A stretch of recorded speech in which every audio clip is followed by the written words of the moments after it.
안녕하세요. 안녕하세요. 건보미 대표. 또 셀링권이라고 그러지 않아요? 아, 네. 저는 카레이서 셀링권이라고 합니다. 그렇죠. 네. 셀링권이 훨씬 더 이쁘게 다가온 것 같아요.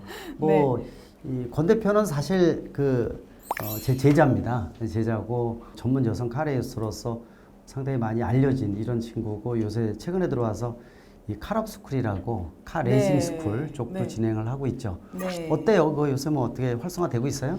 아, 제가 이제 어렸을 때부터 고등학교 때 자동차 정비 자격증도 취득하고 대림대 자동차과를 졸업하면서 네. 이제 레이싱 경력이 좀 10년 이상 되다 보니까 그 경력으로 인스트럭터라는 그 운전 자동차 시승 행사라든지 운전 스킬업 할 수 있는 그런 인스트럭터를 굉장히 많이 진행을 했었어요. 운전 면허를 따고 바로 일반 도로에 나가야 되기 때문에 안전한 부분이라든지 아니면 운전에 두려움이 많은 상태에서 운전을 하게 돼서 아무래도 그 교통사고가 좀 많아지지 않았나 싶어서 약간 안전운전 교육을 할 수 있는 그런 프로그램을 제가 한번 만들어 봤습니다. 의미는 굉장히 커요. 네. 우리나라 운전에 대한 테크닉이나 이런 것들이 전혀 네. 준비가 안 된 상태예요. 그러니까 이 관련된 얘기하면 제가 한이 없을 거야. 이게 정부에 대한 불만도 그렇고 정책에 대한 불만도 있어요. 왜냐하면 12년 전이죠. 네. 운전면허 간소화라는 것을 대국민 간담회를 통해서 발표를 했었는데 그 당시에 이 우리나라의 운전면허 시간이 50여 시간 정도 됐어요. 그래서 간담회 이후에 네. 11시간으로 줄었어요. 4분의 1, 5분의 1. 그게 말이 안 되는 거죠. 그리고 그렇죠. 그 당시에 내가 경찰청 운전면허 제도 개선위원이었거든요. 근데 해체된 것 같아. 없어졌어. 그러면서 이게 엉망이 돼 버렸거든요. 그래서 그렇게 쉬워지니까 누이 좋고 매부 좋은 식으로 다 가는 거예요. 길거리에서 사고가 급증하고 네. 비상시 대처 방법 안 되고 운전이 안 되고 전진만 할 줄 알지 후진도 못 하고 주차도 못 하는 거예요. 네, 맞아요.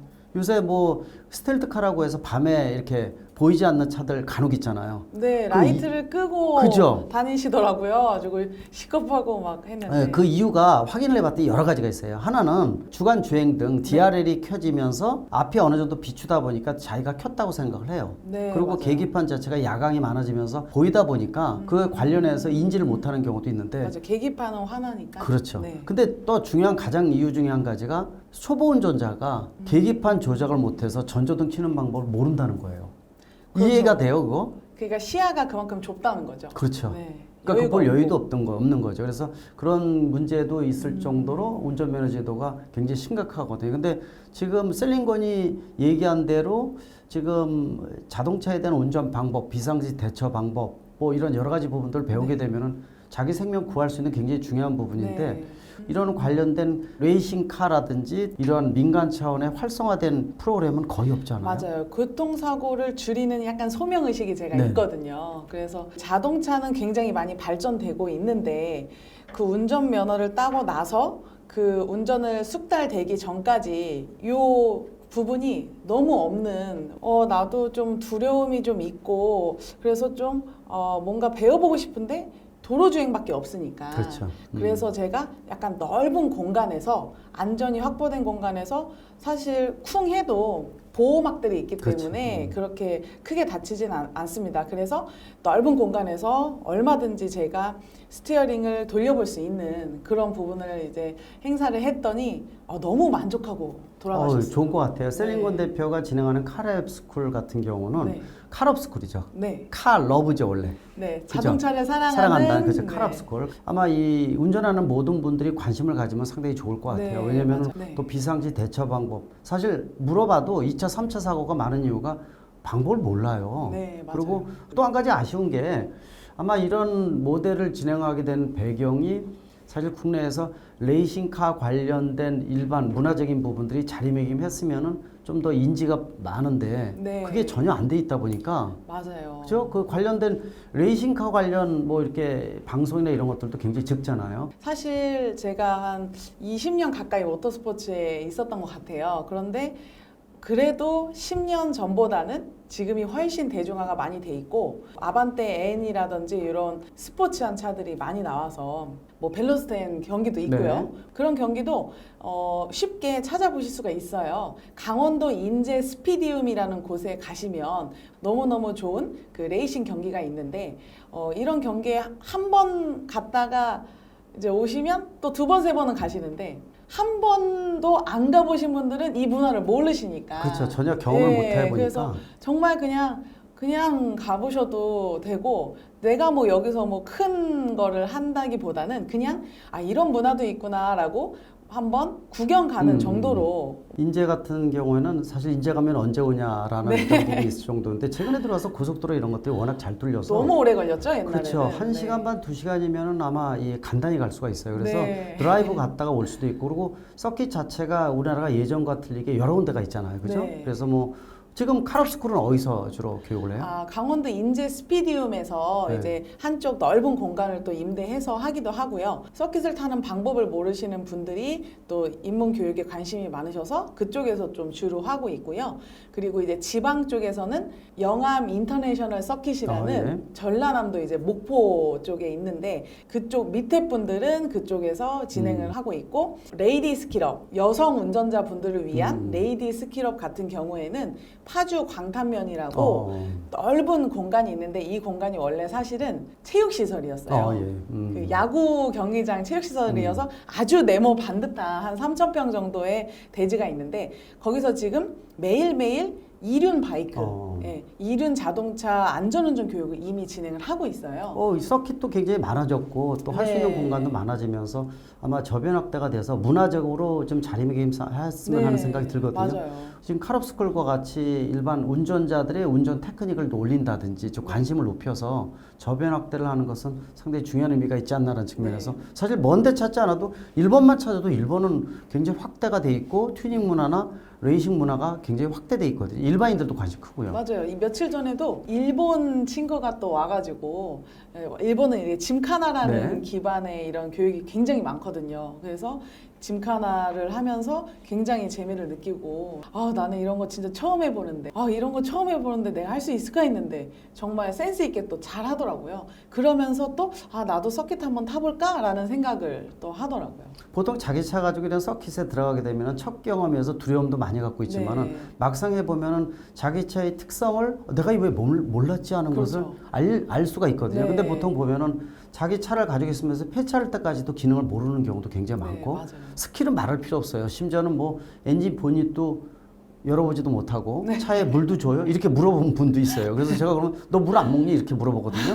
그러니까 그 정도로 어떤 자동차에 대한 기초 상식이 없다 보니까 여러 가지 문제에 대해서 대처를 못하는 것도 문제가 아닌가 이렇게 보고 있어요. 우리나라가 지금 3,000명까지도 연간 사망자가 줄어들었지만은 아직 선진국 대비해서는 많거든요. 그렇죠. 역시 자동차에 대한 대처 방법을 못한다든지 다중 추돌 사고가 되면서 사망자가 급증을 해요. 운전면허 제도나 교통사고 방지라든지 각종 문화적 부분들을 업그레이드 시켜야 되는데 그 역할을 우리 셀링건 대표가 좀 해줬으면 좋을 것 같아요. 아주 어깨가 무겁습니다. 또 관심이 좀 있을 것 같아요. 여성 카레이서가 국내에서 거의 없었죠. 네, 여성 카레이서가 한 5손가락 정도는 그렇죠. 계신데 이제 지금 실질적으로 이제 또 레이스를 하시는 분들이 진짜 몇 없죠. 정말 대한민국 인구로 따지면 0.01% 될까요? 정말 몇 명 없거든요. 그러니까 이제 희소 가치가 있어서 그런지 여성 카레이서 하면 벌써 관심도가 굉장히 높아요. 그리고 더더욱 이제 역할이 더 중요하지 않나 이렇게 좀 보고 있거든요. 그러니까 이제 여성으로서 이 자동차의 스킬에 대한 부분들은 남성에 비해서 떨어진다는 선입견들을 많이 갖고 있거든요. 그리고 뭐 알겠지만은 운전 자체에 과반은 남성이면 과반은 여성이지 않습니까? 요즘에 여성 운전자들이 굉장히 많아졌어요. 한 가지 특징 내가 물어볼까요? 차를 구입할 때 보통 이제 그 남성이 구입하는 게 한 60%고 여성이 한 40%래요. 엄청 일반 많아요. 차를 택일할 때. 근데 이제 중요한 게 남성의 60%가 차를 택일할 때 뒤에서 의견 결정은 여성이 한다는 거 알아요? 그렇죠. 그렇죠. 그거 어기게 되면은요. 와이프분들이. 밥의 이 반찬이 줄어들고 휴유증도 오래 가고. 근데 딜러들하고 이제 협상을 하다 보면은 내가 그랜저를 사기로 했다가 그 꼬임에 넘어가서 제네스를 구입하는 거예요. 그런 경우도 많은데 일단 기본적으로 여성이 자동차에 관련된 상식을 좀 알았으면 좋을 것 같아요. 네, 맞아요. 그래서 저도 이제 여성 기업인으로서 여성 운전자들을 더 많이 교육을 하고 싶은 욕심이 있어서 지금 굉장히 많은 분들과 미팅을 하고 있습니다. 아마 그런 부분들을 또 이렇게 강의를 해준다든지 또 가능하면은 뭐 체험을 통해서 실전 테크닉을 알려준다든지 하는 것도 굉장히 중요할 것 같아요. 네, 맞아요. 너무 재밌죠. 사실 실제로 이렇게 해보면 진짜 생각보다 너무 재밌거든요. 그러니까 짐카나 같은 거 안 해본 사람들이 한번 들어가보면 너무 재밌다고 얘기를 해요. 네, 맞아요. 그죠? 제가 걱정하는 거는 운전을 할 때 네. 에어백을 너무 믿고 안전띠를 믿잖아요. 근데 그거 이전이 시트 포지셔닝 아니에요. 맞아요. 자기 시트 포지셔닝부터 배워야 돼요. 그러니까 자기 몸의 크기에 비해서 팔의 길이, 발의 길이에 따라서 위치나 등받이 각도라든지 손을 어떻게 얹어야 되는지 어떻게 돌려야 되는지 전혀 배운 적이 없다 보니까 네, 맞아요. 알죠? 그 네. 시트 포지셔닝의 중요성. 네. 그게 된 다음에 1대1로 다 가르쳐 드려요. 그렇죠. 제가. 네. 그 자기 몸에 맞는 걸 해야 되는데 여성 운전자분들은 일단 신장이 남성보다 적다 보니까 네. 또 옛날에 이 대우차 같은 데는 이 악셀 페달이 밑에 있다 보니까 네. 안으로 들어가야 되니까 뒤로 누웠거든요. 그렇죠. 그래서 우리가 잠삼 운전을 한다 그러죠. 누워서 운전을 해. 누워서. 알잖아요. 정말 굉장히, 이렇게 운전하시는 분들도 있고요. 굉장히 많아요. 이렇게 운전하시는 분들도 예, 있고. 그거는 이제 워리어 모드라 그러죠. 이 전투 모드.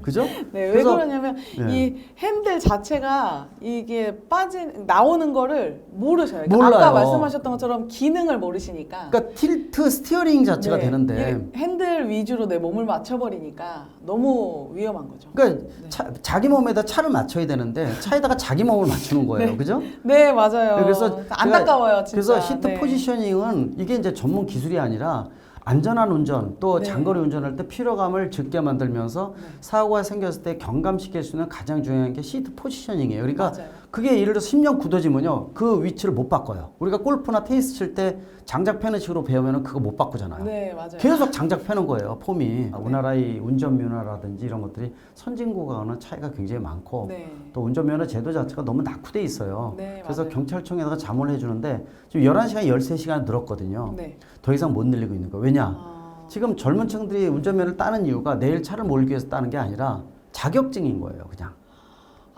진짜. 그냥 갖춰야 되는 자격증이고 장롱 면허도 좋으니까 갖춰야 되는 음. 거니까 누이 좋고 매부 좋고 쉬운 거가 한번 몸에 배니까 강화를 한번 못 시키는 거예요, 이제. 그래서 요즘에 드라이빙 존 시뮬레이터 네네네. 운전면허 따는 그 실내 시뮬레이터도 연습장이 나왔어요. 있더라고요. 저는 그거 보고 또 놀란 게 그걸 가지고 네. 훈련된 다음에 실전 가서 그대로 딴다는 건데 그래도 이미지 트레이닝이라도 좀 낫죠. 할 수 있으니까 좀 다행이긴 하더라고요. 그 13시간으로 늘었지만 예전에 11시간일 때 앞에 기능 시험 볼 때 네. 앞에 직선으로 뭐 정지 1단 정지라든 이런 것들이 있었는데 네. 그거 안 데끼고 합격할 수 있어요. 저. 어... 동남아 쪽에 어떤 국가는 지방에 가게 되면 우리 돈을 3만 원 주면 면허를 그냥 줘요. 정식 면허요. 근데 저는 그거 그냥 주라 그래요. 왜냐? 너 실전 테크닉 확실하게 익히고 왔지. 지금부터 문제가 되면 내가 네 책임이라는 뜻이야. 면허를 주는 거는. 더 그 말이 더 무서워요. 사고의 각종 부분이 초보 운전, 미숙한 운전으로 인해서 나는 사고, 사망 사고도 굉장히 네. 많다는 건데 맞아요. 그래서 더 책임이 크다는 거예요, 지금. 네, 맞아요. 저는 진짜 교통사고율을 조금이나마 줄이고 싶은 마음이 가장 커요. 네, 맞아요. 일반인들이 많은 그 짐카나라는 거를 경험해보고 내가 이렇게 격하게 해도 차가 넘어가지 않는구나. 그렇죠. 물론 고속에서 확 하면 안 되죠. 그런 기초 같은 거를 가르쳐 드리는 거기 때문에 운전의 두려움도 없애고 조금 더 내가 방심하면 안 되겠다라는 생각을 또 하게 만들어 드리고 있습니다. 뭐 짐카는 아니면 슬라롬 같은 거 있잖아. 예를 들어서 네. 그런 거 해보게 되면은 기둥 세워놓고 해보면은 꺾는 거에 대한 속도하고 꺾는 각도에 대한 게 몸에 익잖아요. 그렇죠. 그죠? 라바콘을 다 간격을 두고 그렇죠. 예. 세워놓고 하기 때문에 안전합니다.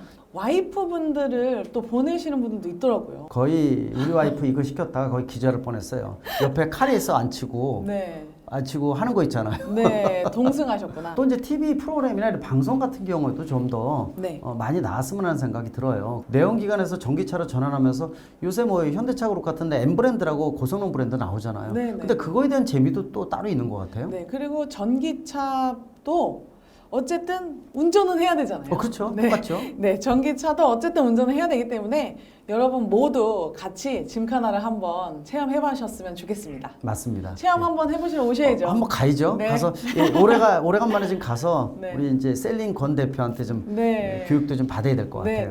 네, 알겠습니다. 네. 오늘 시간 가족끼리 고맙고 또 자주 뵙도록 해요. 네, 네. 자주 뵙겠습니다. 네. 감사합니다.